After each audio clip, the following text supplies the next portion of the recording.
What is up, hooligans? This is Jay Hooligan here. Hooligan V. And today is Tuesday, the start of the new week. It is the start of a new week. And I still getting used to this thing. yes, it is. Alright, man, it feels like so much has gone on already. It's been a long What week. is this? This is already the middle of April. Is it? It is absolutely ridiculous that it is the middle of April, but yes, it is the middle of April.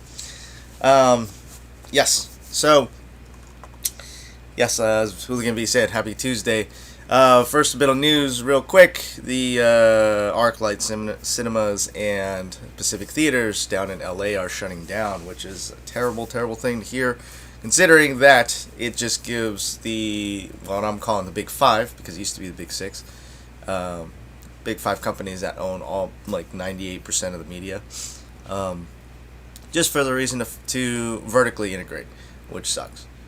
So, we might be doing more videos about that. We're going to be keeping a closer eye on the rest of the theaters that are out there.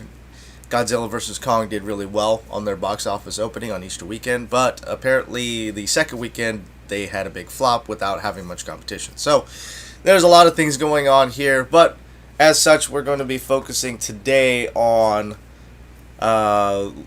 archetypes, so types of workers that we have. It's just 3 that we want to go over, and different things of what it is to be a leader. And there are different types of leaders out there. Again, this subject today is more about self and understanding yourself, and maybe where you fall into, or what your strengths are, or things that you can work on and build. But you need to understand that first. But before we get into that, you can support us by going to patreon.com/HideHooliganFilms to become one of our members, our exclusive members. We're going to be dropping more exclusive content for creators out there to show what it's like to own and operate a production company, actually a couple production companies that we have. Or you can go to thewanderinghillsman.com/shop and buy one of our RPG IRL shirts. This is Scribe. This is one of my what's that? Okay. It's one of my favorite ones because I am a scribe. You are a scribe.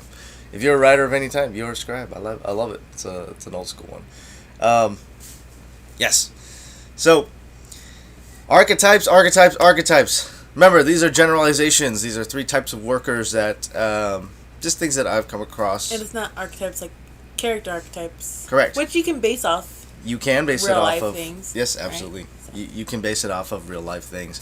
And these are things that we talk about, and this stuff that at least I've come across, where, especially in the film industry, where certain people that we work with are fantastic at doing their jobs, you know, when they're working for you, but then you put them in a position of power, and all of a sudden it's like, maybe not.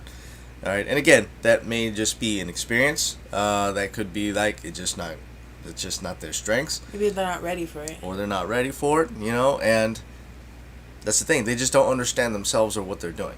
And that literally goes back to, like, people wanting that position of power, right? When we talk about, like, small business owners, a lot of them feel... I remember hearing this a long time ago. A lot of them feel it's like they started their own business because they felt they can do their job better than their boss could. Okay? Not realizing, like, there's so much more overhead that they deal with that's not being seen, that they don't get to. So a lot of them, when they get into that position of power, they don't like to relinquish any of that power to delegate to any of the workers that they might hire. And they become so overwhelmed and stuck in stuff, and they find themselves, like, trying to figure everything out instead of delegating that work. Absolutely. And that's part of it, right, is delegation of work, right? Being able to delegate to others, like, hey, this is the task that I want, I'm expecting you to do this, or I'm hiring you to complete or fulfill this job, you know, to the best of your ability, and ergo you have to make a decision on who is going to be performing that job. Why this has to be a thing is because so many people out there right now think that if you get denied something, or if you don't agree with someone, or you get turned down for any sort of reason, that it must be because of some sort of demographic. Wrong. Well, it's not how it goes. It's not like that's the more general consensus of it. It must be because of that. No, it doesn't. It could literally be that you have, you don't have the qualifications for it, or somebody else does have better qualifications to fulfill that job better than you can. Well, it's interesting because I've been listening to a podcast. What's his name? Tim Bailey. Well, the guy, the previous owner of Quest, right? And he's interviewing this guy about like learning like who you are. How do we learn about who we are and as a person, right? That's cool. And one of them, wait, no, was it him? Maybe it was a woman. Never mind. It's previous one that let's do. Was a woman saying that a lot of people in my generation grew up with parents who were like, oh, let's give participation trophies, and everybody gets something, right? And so because of that, there was a lack of, oh well, why didn't I get anything? And I feel like when it comes to work, like it's like, oh, why didn't I get the job? Yeah. Sometimes it's like, why didn't I get anything from them? Mm-hmm. That expectancy. Expectations. I can't. Yeah. And so expectations, and I've said this before. Expectations kill. The things that you expect, and then when you start running through your list of insecurities, right, your personal defense mechanisms start to kick in. So it mitigates how much stress and how much negativity you actually hold on to. That's why a lot of people project. That's why a lot of people have all these other, vast other, like there's this vast amount of other reactions that they have, including rationalization, right, projection, deflection, and all sorts of wonderful, wonderful things that are actually naturally built in to help prevent us from getting hurt. That's literally our psychology. So, again, going into the 3 types, again, these are archetypes. They're not necessarily that clean cut. This is exactly what every single person does. There's a heck of a lot of overlap between what people do and responsibilities, job. This has nothing to do with job descriptions, and we'll go over like how you can be a leader in each one. So, 3 main archetypes that I've come across is that there are technicians, there are managers, and there are owners. Okay? And techs. Let's start with techs, right? Techs are probably my favorite people, right? I've worked with a lot of techs. I used to be a tech. So yes, that was one of my favorite people. They are the ones that have the skill set, the nitty gritty of like, hey, I know all the ins and outs of how to make this work. Okay, they're the ones. They are the gears of the company, of the workhorse. They make it work. They're hired because their education and experience have proven over time that they know a vast amount of knowledge of all the little details of how something works. So a tech is extremely, extremely important. All right. Unfortunately, those are usually the people who are at the lowest tier. Right. Your techs usually do the menial work, the everyday work, the tinkering. Okay. Why do you think Santa always has elves? Right. Santa doesn't build that stuff. The elves do. Right. That's the idea. That's the idea. Is the elves are the technicians. We've seen some of the movies that came out from last couple of years with Santa's elves. They're like they're like electricians. They're mechanics. They're doing all this other thing. Well, somebody's got to do the day-to-day, right? It's the whole delegating thing. It's like having somebody who can understand and do it well. I feel like as being like a leader, it's more of understanding it, but enough. But having somebody who understands it to a T, Yeah. Working with. And who was that? It wasn't Ford. Oh, I was gonna bring that up too. I was like, was it? I don't remember what owner it was. It might have been Ford. It was a car company, right? Yeah, it might have been Ford.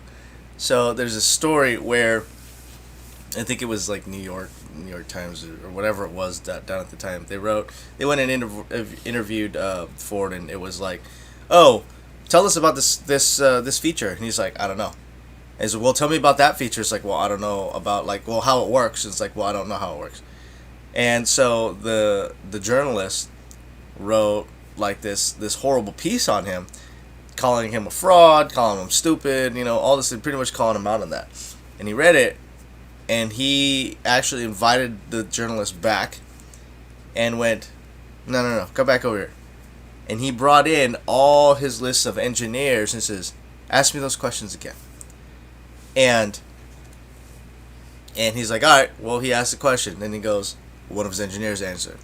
Asked the same question again for another feature. Another engineer answered the question, right? So what he was good at was actually bringing people together.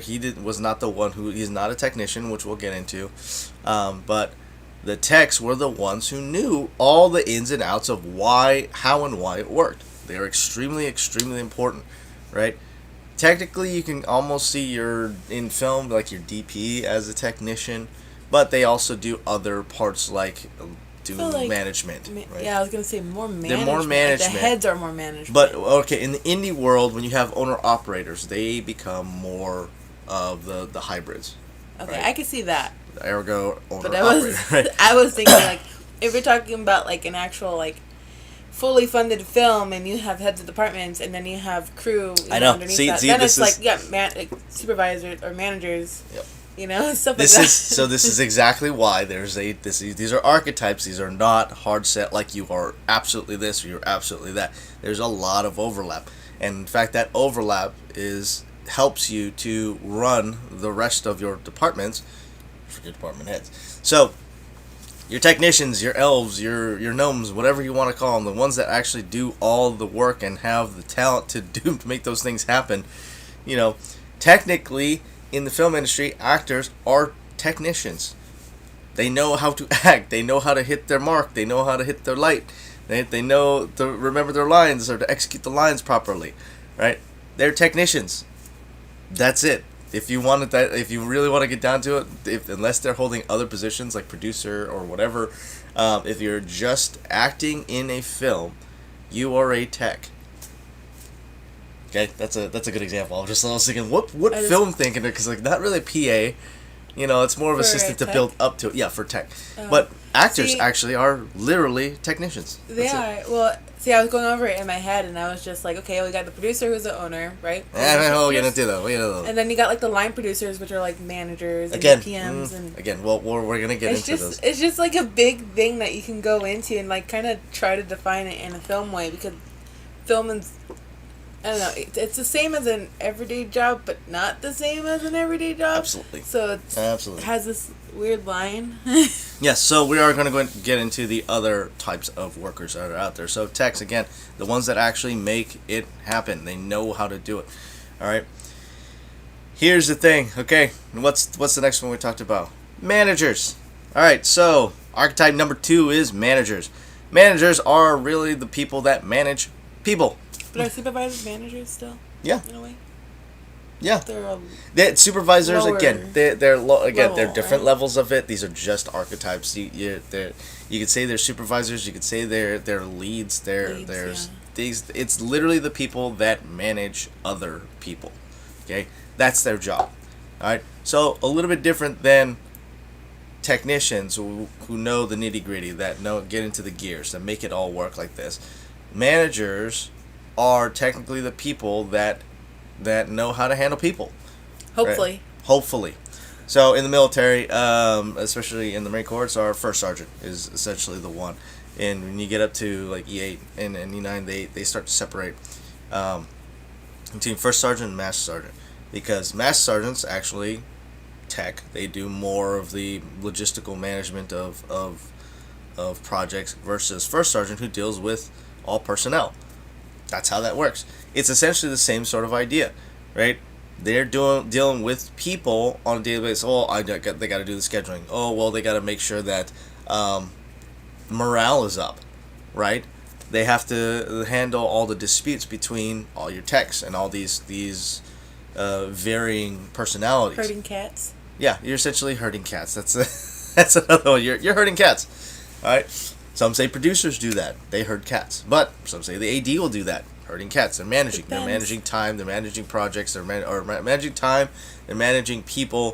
For the most part, that's what they're doing. Is they're really focusing to make sure that there's one cohesive unit as a whole. Now, of course, you can have departments that have managers. You can have an entire store You can have an entire project that have managers that are just purely their job to organize all this, right? To go in there. Again, AD is a really... What do you call them? Swing? What, Where swing? You're saying that they're holding multiple roles, right? Yeah, that's... Multiple roles, are they considered swing? In contracts, yes. I'm thinking swing shift. I'm like, swing... I know, swing shift. There's swing shift, but then there's like... I thought there was a term for people who hold multiple roles. Yeah, I think it's called swing when you're doing that in... That's film industry. Again, so film is a little bit different than what's actually out there, but there are a lot of similarities to it. But yes, I believe you're right. They're doing swing, where they're doing camera operator and grip or something like that, or even more so like things what I done, director and script soup, right? So that's consider swing when you're doing major roles like that. But again, some people can be like, well, it's just part of the job. Everybody's got to contribute, etc. So again, these are just archetypes. This is how it works. It's literally how it works, especially in the film industry where everything is like a stay in your lane sort of mentality. And that's the thing, is like knowing what your role and your responsibilities are for the job that you're being hired for. That's important, right? But again, going back into managers, managers are essentially herding cats. We'll call it that. They herd the cats. They make sure that it's all corralled and everyone's on the same page, that they're going in the same direction. And again, if there's any sort of disputes, they have to take that and mitigate that so the project can move forward, right? Real simple, and we'll go a little more into a lot of the crossover for this too. So, last one that we have, and it's a little bit of a... I guess it's a little bit harder to understand, are the owners. Okay, owners are essentially the ones with the visions. Okay, owners are the ones that own projects at different various levels. This is why it's, again, this is like an archetype for a type of worker. Somebody who owns a company versus a CEO who operates a company may not be the same person. Okay, a producer who owns a project, right, who's owning to make sure a project is successful and continues on, may be different than like their vision of continuing it forward. Maybe a different type of owner than a director who owns on set, who's got the vision to push everyone forward to towards their vision, to have a final product, to have a film, to have a movie that they want, or a pilot, or whatever they're making. Okay, they hold the vision. Owners hold the vision, and they don't necessarily herd cats, though they can. Right, especially producers. A lot of producers do that stuff, but they are essentially ones, again, with the vision to drive the direction of the entirety of the group. Okay, when you think about, say, a worker, say a technician, somebody who just got hired, a worker at some corporate job, right? The cashier's a technician. Okay, they're in there daily taking invoices in and out. They do have customer service skills. They're not skills. They're not necessarily herding cats, because they're just dealing with customers. Like, hey, we're just doing the nitty gritty daily transactions. Okay. Then they have their managers, or possibly their leads of their department, who are guiding them to make sure that, hey, what's your availability? I'm going to schedule you here, etc., etc. Making sure that everything runs correctly. And then you have the owners of, say if we just say even a store manager, right? They own that store. They have a vision for that store, which may be guided by another person's vision. So you can tell, like, there's different layers of this that can actually go up and up and up. But essentially it comes down to one group or one entity and one person who had a vision to move a company forward. All right. Now, that's not to say like people like techs can't influence, right? They can't influence what the vision of a company or project. Sometimes they bring good ideas. Yeah, they bring in good ideas. However, the ultimate decision of where that vision for that particular company or project goes is from the owner. Again, on set, it's typically the director, but that usually goes up to a producer, right? Sometimes even to an executive producer who has put in a lot of money and they've negotiated having say in the creative process, right? So there are, again, like I said, so many different overlaps with understanding, hey, which one you might be, especially in the film industry, right? But again, these are archetypes. These are the general ideas for what types of workers there are. But I feel like when you bring in people, like as a producer or like even as somebody who's hiring another person, whether it's a director bringing somebody in, it's like you're bringing somebody in who shares the same vision as you, who has the same work ethic as you, you know?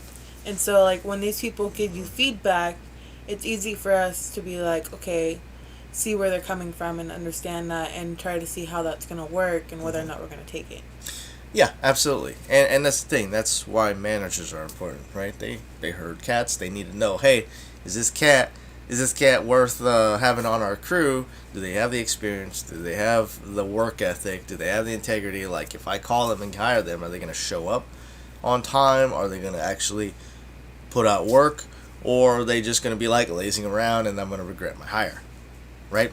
This is why it's a lot, especially in the film industry, it's who you know, right? They say it's who you know, because they'll hire, before jobs get posted for projects, before any of that happens for the hiring process, they've already asked around their friends, hey, Mr. Director, hey, Mr. DP, who do you recommend? Who are you going to bring in? Well, I've got a camera operator and a gaffer that I know personally, I've worked with on dozens of projects and I trust, so I won't work with anybody else. Great. What about your grips? Oh, hey, you know what?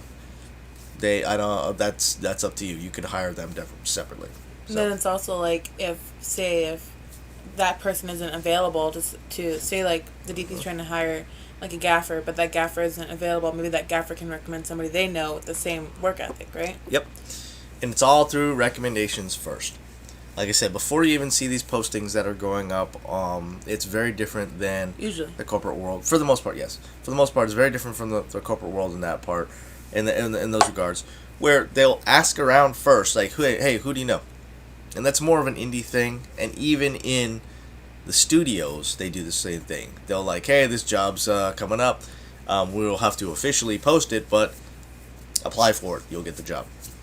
Sort of deal, right? And it's different than getting promoted. Feel like, though, sometimes some production companies will post a job listing and then they'll hold interviews and then be like, you know what, I'm going to go with this person's cousins. Yeah. Yeah, which is another... Which I've had happen to me. Yeah, and it happens on... Well, yeah, it happens on many different levels, and those are poor managers. Okay? This is why this question of, like, are you a leader? Okay? A leader is another sort of nebulous term, where it's not necessarily like an archetype. Okay? It could be considered an archetype in different programs, different ideologies, which is fine. But being a leader does not necessarily, for me, equate to a type of worker. Okay, or an archetype of a worker.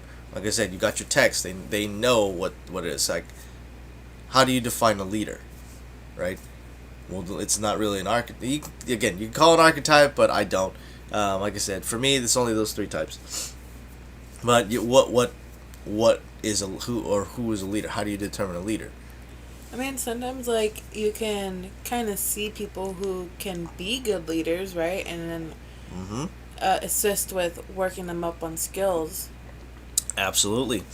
But how do you hire? It's like, hey, you're a leader. That's right. Hiring straight for, like, say, that position. Yep. You know? And that's what I'm talking about. I think it's the type of questions that you ask them, too, because in the producing book that I'm reading right now, it's like, or even in the podcast, too, because they're all business owners, it's like, what are the type of questions that you're asking these people, you know, when you interview them? Yeah. So. Absolutely. And that's the thing, it's like when you're interviewing somebody, you're essentially you're reviewing their skills, but you're also looking for, especially the managers, because you have somebody who's hiring, right? Somebody who's herding cats to go, hey, you might be a good fit for this company based off of your work and then your personality. Your literal interview process, your resume is essentially your foot in the door. Do you have the experience? Have you put in the time? Do you have the education or knowledge and experience? Then you go to the interviews. That is literally selling yourself to the hiring manager. Are you the right fit? Are you the right fit for the company, right? For our group of people, that's exactly what they're going to ask you questions. Yes, absolutely. They're going to ask you certain questions to understand how you would handle something, and then especially for the big corporations, they have this massive like just drolling process of like, it's just very much the same thing. Do you consider yourself a leader? Like, how and why? What would you do in this sort of situation? And it's like, it can be very cut and dry in the process for it. It's interesting because, like, yeah, there are interviewers who are like that, but then there's also those, like, smaller companies, and it's really just, at that point, when you go in for the interview, it's selling yourself, and it's not just what your resume says, it's how you respond. Absolutely. And you need to, I feel like, when it comes to the interview, you have to take it on differently than just your resume. And trying to be spiffy, show them who you are as a worker, Yep. Just be honest. And that's the thing, it's one of the sayings that I came up with a few years ago. It's like, look, words are nice, right? People say certain things and they may not deliver. That's why you typically have a probation period, which is different than it's different when you've got a project like a film project. Your probation period is is actually executing the job, right? So if you're hiring new or bringing somebody new onto the project and you're like, hey, yeah, this is great work from what I see that you've done, that means nothing for how they actually fit, right? And some of them will be like, yeah, just bring them in and we'll figure it out. That's one of the downsides to the indie world. Oh, you know this person? Great, bring them in. I got somebody like a DP that has 20 years of experience and et cetera, et cetera. Time out. Yeah. Let us interview. Let us talk. Let us sit. Let's get to know each other, Yep. And that's the thing is, again, how their first impressions. They might be great in the interview process. That's true. And then once they get on set, it's just like egomaniac, like that's like pulling their hair out stuff. Like I've literally seen this happen before. It's insane to see the extent of how far some people go, and pulling their own hairs out over nothing. Well, it's just like, producers selling scripts this on... Is Tech Media. Did it do the bubbles? No. Oh. Yeah. You can show them that they do the bubbles. No, it's too much more. Right. Anyways, you have producers who sell on an idea but can't deliver, right? It's almost like the same thing. Yep, exactly. Right? And again, those people are talkers. They know how to negotiate. Are they leaders? Again, what is a leader? It really goes back to your definition of what it is. And in the Marine Corps, they have leadership traits. There's this whole list of things of like, this is what a leader exhibits, is these certain traits. Right? This is why I don't consider an archetype, is because you say, well, a leader is this. Well, different ideas of what a leader does. Whereas like, say, a tech, you can tell like a technician knows they got their hands in it. They know how to work it. A manager, they herd people. They herd cats, right? They know how to schedule. They know how to handle this. They may know payroll. They know how to all these other different parts. They may know how to spot personalities to bring a group together. Whereas owners will have a vision for the overall company or project on where it's going to go. Yeah, and then there's different levels in it. You can have microcosm of these types of archetypes. And again, this is where it comes into, like, you can have like leads or supervisors where people do have those skills. So that's always been part of the debate for this is, does the owner or manager have to have the skills of a technician to do their to perform their role, right?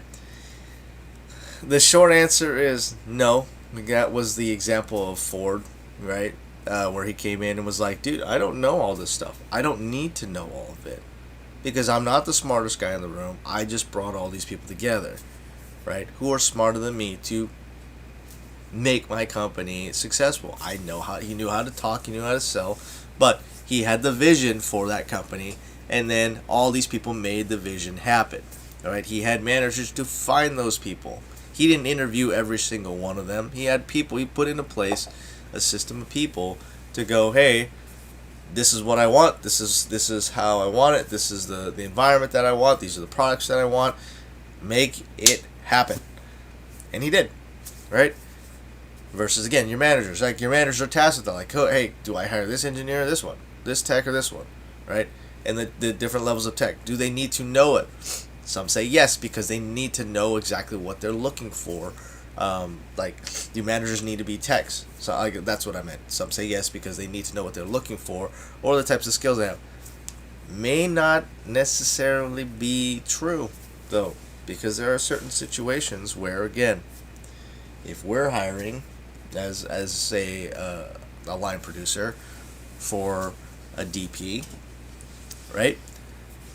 I don't need to know, or you don't need to know, exactly how the camera works, exactly how they get the color or composition that they come up with, just by looking at their reel. You can see by their reel, hey, this is their work, this is what they do. You can tell this is quality work. You don't need to know what settings the camera needs to be on, like a DP needs to know about that. I just gloss over with some of that stuff because it's just so much information. I'm like, look, I trust you. It looks good. That's all I need to know. Absolutely. And I know a few things, like, oh, why don't you try this, Absolutely. Problem solved. And that's my point. It's like, you don't necessarily need to know that as a manager. Right? Now, can you consider a DP a manager because they are a lead of a department? Absolutely. But going up and up and up, like I said, there are different levels to this. There's a ton of overlap for it. A line producer who is hiring them, hiring them to manage their department, right? They don't need to know all the ins and outs of it. Now, the DP, again, can maybe consider a lead, right? So, or a department head is essentially what it is, but or a lead supervisor. They need to know a lot of that so they can pass it down. Again, does kind of go down to like, well, they don't need to know how a PA operates. Well, even though that's PA is really simple to try to describe. They're essentially just doing the grunt work. What do you mean you don't have to know? I mean, like that's not what I meant. Like, so think of it like all right, your gaffer. All right, your gaffer's a tech. Okay, your gaffer has people under them that they manage and everything, but they're a tech. A DP doesn't necessarily have to understand how electricity and all electronics, all that sort of work. They refer to their gaffer to know that. Mm-hmm. Gaffers are electricians. If you didn't know, a gaffer is an electrician on set. So they don't necessarily have to know all of that to get to get the look that they want. They just have to go, hey, are we good to go, Mr. Gaffer, Mr. Electrician? Are we good to go for the setup that I want? Because this is why all your pre-production stuff and your planning is massively important. Okay? So they don't need to know that, although the gaffer does fall underneath the DP's department, because the gaffer's not. I feel like you keep leaving out the PAs. Like, I feel like PA is like an intern, if anything. Yeah, right? Sort of. And experimenting. Or helping production. Again, it's just part of the herding the cats. They don't. You can call them a tech if you want on one of the lowest levels because they literally just do the grunt work. But however, some of them, when you do get to know a group, they might ask you to grip. They might ask you to help in other parts, which is great. And you might start to specialize in a skill to become more of a tech in that. So like whether you're an office PA, whether you're a set PA. There are different ways you can go for that. I feel like it's nice though having like PAs because it's like the more that I work with them on projects, the more that I see that they have potential in something, and I try to and that's when I usually sit down and have talk with them and I mean, we always ask beforehand what do you want to do and try to get them in that as a helping position in that area. But when they don't know what they want to do and being able to work with them for a while and understanding how they work, I'm like, oh, have you ever thought about trying getting into this, Yeah, but that's different than, again, between the three archetypes, they're still considered one of the lowest level tech. I'm not leaving them out. I know, I'm just saying. They don't have the knowledge or experience. I know, I'm just saying.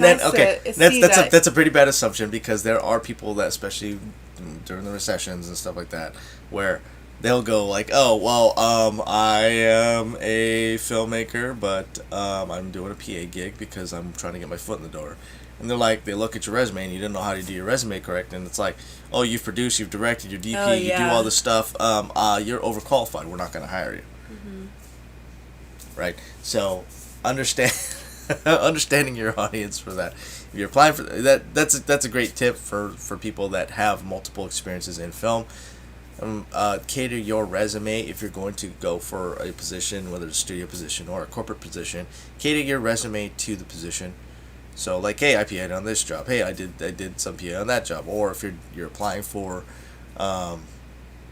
say like a gaffer, or say like script supervisor, you don't want to be like, well, here's where I directed, here's where I produced, here's where I edited, all this stuff. Have different types of resumes. Have different types of resumes, cater to the job that you're applying to. Right. That's why when you get these nebulous sort of job postings like we need an all-in-one, like, oh, so you don't know what you're doing. Cool. And which might be poor leadership. Yeah, some of those postings are very interesting. They want, that's why it's like, I think it's hard to find film work like for companies up here just because of the fact that they're looking for an all-in-one. I'm like, They don't know what they're looking for. Make sense to me, and I'm not gonna get paid for something to do everything. The pay is not worth what they want you to do. Oh yeah. Oh man, and how much they offer is ridiculous. We need a what they call a predator. It's a producer editor. We need a predator director that's going to not just do all the post work, but they got to do all the previs. They got to do all the filming and the camera work, and the camera work, and do all this. Essentially, do everything on a timely basis on multiple projects. But we're gonna pay you like $12 an hour. Yeah. I've seen $20. I've seen $20 still, but I'm like, too, but that's still a little ridiculous for that. Like you're asking. That's very ridiculous. Here, Mr. One Man Set. This is that's not how any of that works. And again, when you're doing multiple jobs like that, you're wearing multiple hats. Something is going to suffer. If not, everything will suffer because you're trying to take on way too many responsibilities. That's extremely poor leadership on the hiring company of just hire them. Yeah, just Dear hire Mr. Company. Yeah. No. Just no. Just no. Just no. No. Just know that I say no.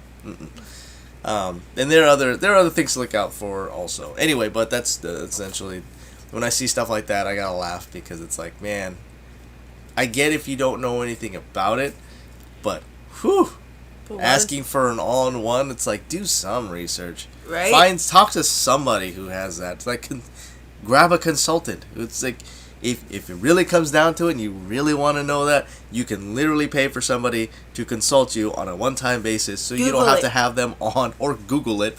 So you don't have to have them on payroll consistently. It is a one-time fee of like, hey, I would like your consulting,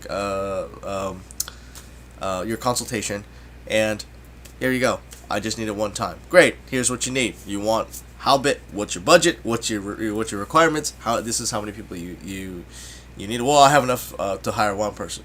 Well, okay, you're gonna get your quality very, very low. This is you might want to reconsider. And again, their consultation is essentially the recommendations for it. You don't have to take exactly what they say, but if you don't, you're probably not a good leader anyway. Again, you're trying to hold an ownership position of something as a manager.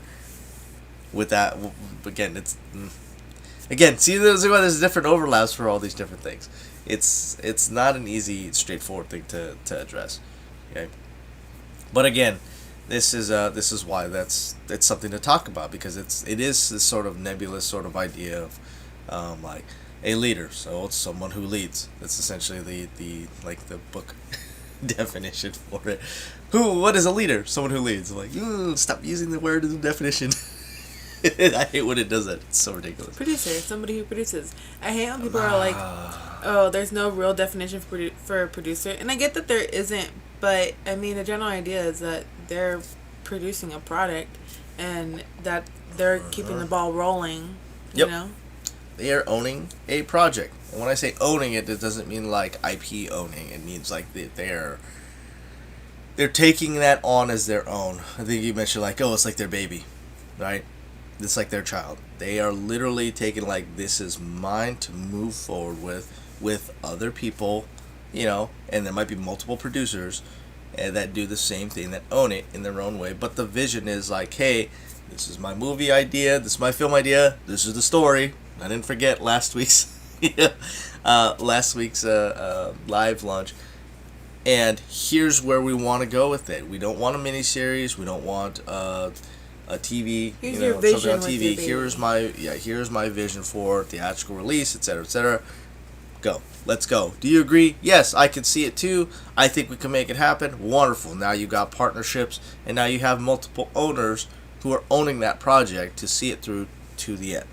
All right. Again, in the corporate world, that could be like your board, right? Not necessarily your CEO. You're bored?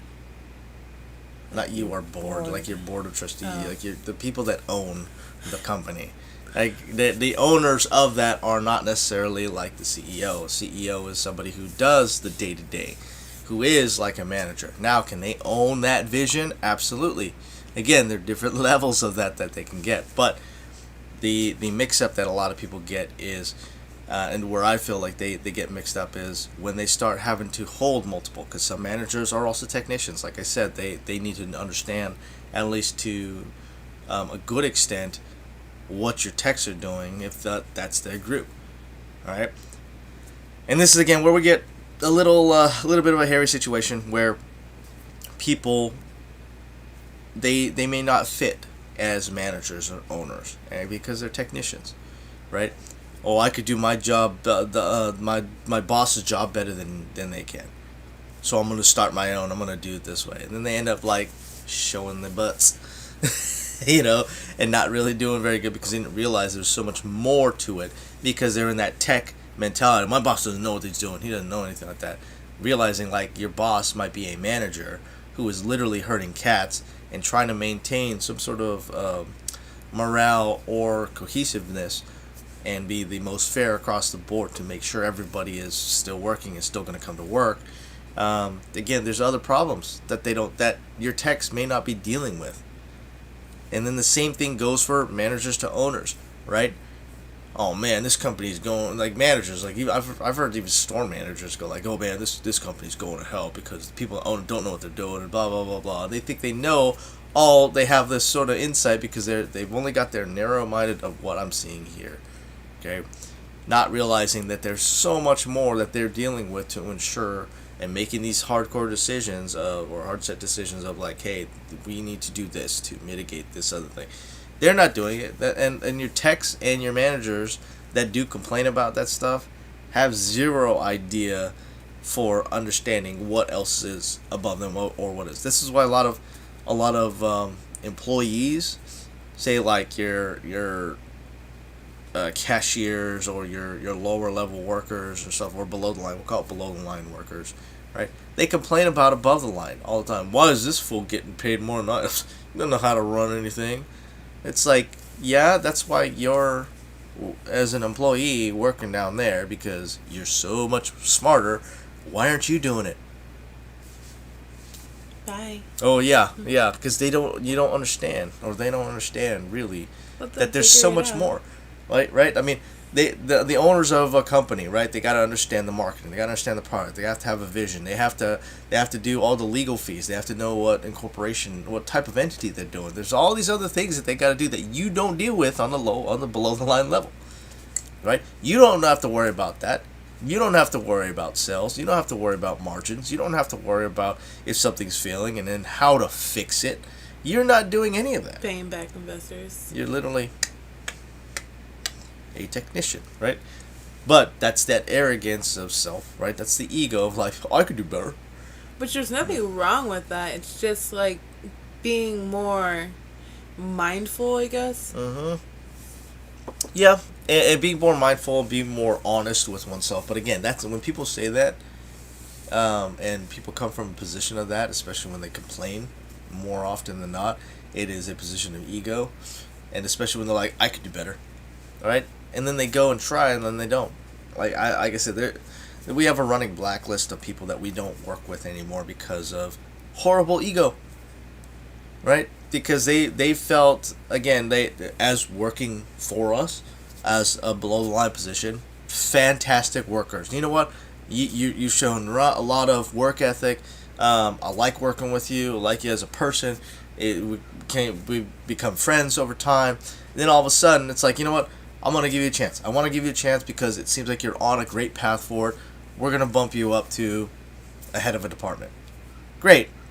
And then the arrogance and the ego come out. The egomaniacal brain comes out, and then nope, you don't actually know. And then you became a little bit of a diva in that sort of sense where it's like, it's my way or the highway. We've literally had people like that in various departments. DP just keeps coming to mind. It's like, oh man. But it's not just DP, in various departments and heads and managers departments where it's like, various again, projects. Various projects, yeah. One. There's all, I hate to say there's always going to be one because we've had some fantastic crews that we've worked with that just cohesiveness, moving, like we're hours before our we finish a project hours before what we. I'm not saying that we can't do that. I'm just saying that. Okay, but you said there's always one. It's not always one. There's that possibility of it, which sucks because you want to believe in people, especially as an owner, right? If you're an owner of a project or owner, like you're a producer or something, you want to believe in people to fulfill that, right? If you think like you're the only one that can do it all, you're wrong, right? You're a very poor leader. It's more ego than anything, and you're probably not going to get your project done as well as you want it to, or you're going to be delusional and believe that you have the greatest project in the world, and it's just going to be junk. It's going to be crap. It's like, but again, trying to put people in positions of power. Again, you want to be able to do that, but unfortunately, there's been a lot of people that have done that over the years, where we put them in a position of power, and they could have again started out as a PA. Man, you've been on this all the here. We're gonna give you a next higher position. Great. How do you feel on this? And then our process is we do our after actions, and then we interview, and then we see like, hey, we even do classes. We've trained people in their positions that they want to do. Okay, so we train them up and be like, hey, you want to do this? Great. So give me a minute. I know I've even said this too. Give me a minute to research and bring back up. Say if I'm going to train for something, I need to delve that back into because I know what I need to pull in to train somebody to be like either DP or script soup or director or producer, whatever, right? Literally have taken the time to like, I need to switch my brain over to tech, give them the tech, all this stuff, and then at least give them the direction so that they can take off with it. Give them the tools to go like, hey, these are the tools you need to work with. These are the things you need to look for. I may not know it all because I don't know it all, but these are the things, at least the direction of the types of things you need to be doing if you want to be, say, a gaffer or whatever position that you want to be. Okay? Because again, research, right? You're talking about just Google it or whatever, and that's just because we've held practically every position on set anyway, to some extent or not. So we have an idea of what it is that each position holds, right? But again, you get these egomaniacal people that, unfortunately, like they work hard. As soon as they get into that position of power, nope, here's my butt, sir. How do you like the display? Well, don't you think sometimes they struggle? And the struggling is fine. That's human to struggle. You're gonna grow through struggle. It's not necessarily when the struggle of what lands you on the blacklist. It's how you handle it to where now you flip it and all that work ethic, all that openness, all that everything. Nope, psht, blinders on. My way or the highway. Yeah, I don't care if you're the producer and you own this project. I'm not moving forward until I get this. And I'm like, okay. Great. Note taken. Fantastic. Hopefully we make our day. Just send them home at that point because there's no point in having them on. And then you get on the blacklist. And then, again, I don't like having a running blacklist. And in fact, at least for us or for myself, I don't know if you feel the same way. Like, I mentioned this before. I love redemption stories. If you were a jerk or a butthole, in a position of power beforehand, and then You come back and be like, hey, and there was a good story about that somebody actually did that. I was wrong. I did my, my head was up my behind, but I realized that I've changed it, and I really want to just get back into a good working habit, and redemption, fantastic, off the blacklist. We had somebody do that, and we've mentioned it before, I think. And he actually, it was. You mentioned it last week. Did I mention it last week? I'm pretty sure I did. Yeah, but dude, he came back and was like, it was a couple years later, and it was like, I would definitely work with that dude again, just because his mentality changed. Right? We gave him a chance in the beginning, showed his butt, came back, literally wrote an email on how unprofessional we were, because that's professional, right? And then a couple years later, he was like, "Hey, I just really want to make things right because I was young, I was immature, I was stupid. I don't know if this," and he even mentioned, like, "I don't know if this is gonna fall on deaf ears or not, but I just wanted to apologize. And if you need anything, I want to make it right. I want to help and everything." And I'm like, "Dude, yeah, that's cool." I don't know. I think it's hard when they leave integrity. Sorry. I think that it's hard though when they leave like a bad taste in your mouth, and it's like they really have to really show that they've changed, Oh yeah, absolutely. And that's the thing. It's like, what is that? Fool me once, shame on you. Fool me twice, shame on me. Fool me 3 times, back to you. Sort of deal. And then again, it's we become we want to believe in people, and so we give people these opportunities as owners to showcase themselves, showcase their skills, to build, to put them in a position where they want to be. We want to put them in where they want to be. Okay? But when they show the butts and they act like jerks and they become egomaniacs, right? It's they continue doing it continuously. Well, thanks. Note taken. We're probably not going to work with you again. Sorry. Don't care. Not even in another position either. Yeah. You make it seem like you're the only commodity, that's out there. You're not. It's plain and simple. We're not. There are other companies out there. What makes you think that? Like, we don't see it the same way.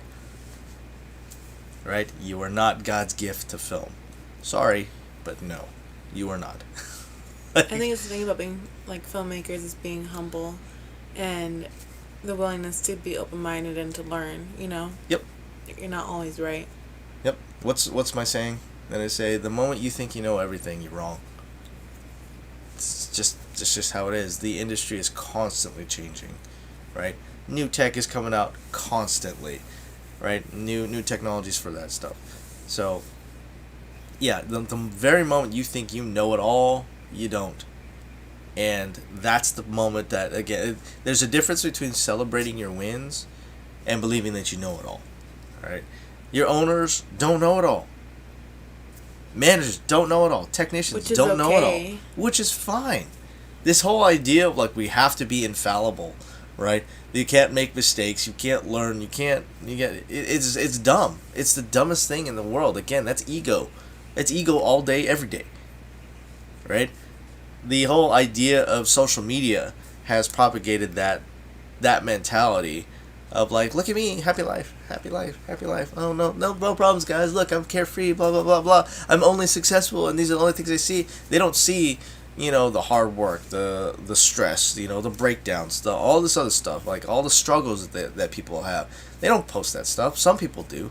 But for the majority, it's like, nope. See, look. It's that whole fake it till you make it mentality, and I hate that mentality, man. It's one of the most ridiculous ideologies out there. Like, hey, you should fake it till you make it. Like, no, you should be honest with yourself and others around you. If you don't know something, all right, put it this way: if you have a specialty, if you're filling a specialty role, and there's something dangerous that you're like, oh yeah, I'm good at that stuff. I'm good at that stuff. Now you're putting not just yourself on the line, but you're putting other people that could possibly get hurt on the line, all because you wanted to fake it until you made it. Versus like, hey, I don't do that. The, like, Slates for Sarah stuff? Yep. That right there. And there were multiple people that failed, not just the managers, but the owners, even of the ones on set, right? Multiple failures across the board. And you get that ego coming across, and it spreads like wildfire, and it again, blacklisted. You're not going to want people to work with you anymore. People don't want to work with you anymore. Right? So having a good work ethic, those are separate qualities, like the leadership qualities, right? Or like I said, in Marine Corps, it's like leadership traits is what they have. Collection of traits that show that you're a leader. And then they can have that exhibit themselves in each one of the archetypes. But the archetypes, again, and when you step out, again, we did a video, was it a couple years ago, about switching hats. And if you're going to be switching hats to different responsibilities, you have to be mindful of what you're doing.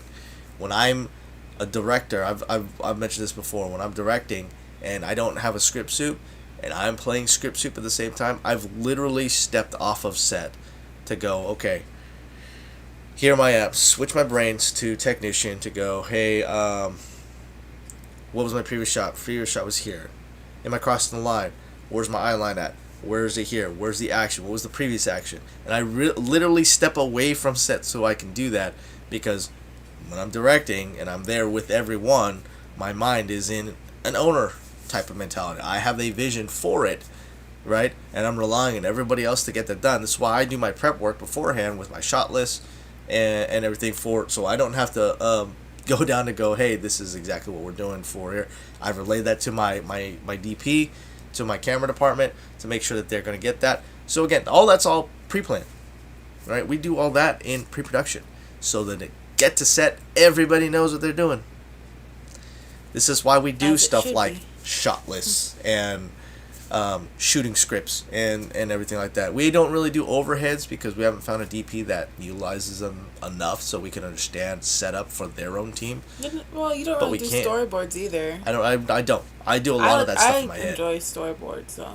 You're right, and that's the thing. It's like I do a lot of that stuff in my head anyway, so that's another reason why that's not there, and that's just how my brain works, because I always see things in like movie format. Even when I'm reading, I'll see it as a movie. Well, I mean, you can see it as a movie, but you don't think about drawing it out or having somebody draw it out for you. Nope, because when I make my shot list, unless I'm conveying that across my shot list and I have a storyboard artist to do that, nope, I don't, because mine's going to be little stick figures. So then, here we go. Okay. Stick figure. Well, the other thing is, like, the doing those, what did I tell you? It's not a reel, it's like those visual trailers, for how you see the film. Forget what it's called. It's been a while. Visual trailer? Remember I told you when I was telling you that like you would take shots and scenes from other films and put it together. Oh, yeah. A mood reel is essentially what it is. Making a mood reel. A mood reel is, you can literally pull from other people's projects. And you can see some of them online where it shows a particular mood and a style. And that's the style that you might be going for. So you pull from different projects, different movies, put it together into one, so then you could show to investors, like, hey, this is how I want it to look. Which is essentially like the cheap version of doing a proof of concept. Yeah. Because proof of concept is meant to do the same thing. For your producers. Yes, I understand, but I'm saying it's still a proof of concept. Yeah. Because you're trying to show this is the concept that I want, this is the style that I want, this is the look that I want, this is based off the elements that I want. It is essentially a lower level of proof of concept because you're not making exactly that a part of a scene of the movie that you're trying to make. You're literally pulling from other movies. Okay. So yeah, that's literally a lower level form of. It's a cheap version of. But like I said, it's usually for your producers. And your producers or investors. What proof of concept is still also for your investors and your producers anyway. So again, same sort of idea. Different. It's not different. It's a little bit different. It's different in the methodology. That's what I'm saying. It's different in the methodologies for the approach for it, because you're not using your own work to do it. Mm-hmm. That's like saying the proof of concept for Deadpool, that whole first fight scene. It's like saying, well, I pulled from all these other movies from it. You're still using that to show the mood, to show the action, the style that they want it. It's still proof of concept. Proof of concepts can be scenes, right? That's what we talked about before. Yeah, proof of concepts can be scenes. So the older versions are trailers, which are harder to shoot because, again, you're in multiple locations, multiple effects, multiple actors. You have to make it look like a real trailer. It's much harder to do. Proof of concept as a single scene is the newer trend and the more effective one in our opinion. Anyways, that's our time. That's yeah, we're head up on 1 o'clock here. Hopefully you guys got something out of this. Again, the 3 different archetypes. There's a lot of overlap there. This should be a discussion or things that you understand where you fit in, and not just where you fit in, but what you could improve on. Right? Maybe you're fantastic tech. Maybe you're a great owner, but you have 0 people skills. Right? So you're a horrible manager. Maybe you want to hold all 3. Maybe you don't. Maybe you want to specialize. Do one or the other. Anyways, again, thanks for joining us for this live lunch. If you want to support us, hit that subscribe button, hit that like button. You could also go to become one of our patrons, become one of our hooligans, right? At patreon.com. Become a hooligan. Become a hooligan, guys. It's worth it. Sorry. Yeah. Patreon.com. Patreon.com/HideHooliganFilms. And you can also go to our shop, buy one of our shirts at thewanderkillsman.com/shop. This is, again, our RPG IRL line. Plus, we have other Wanderer Killsman merch that we have if you love the outdoors. Absolutely. So, thanks again for joining us. We'll see you guys later. Bye.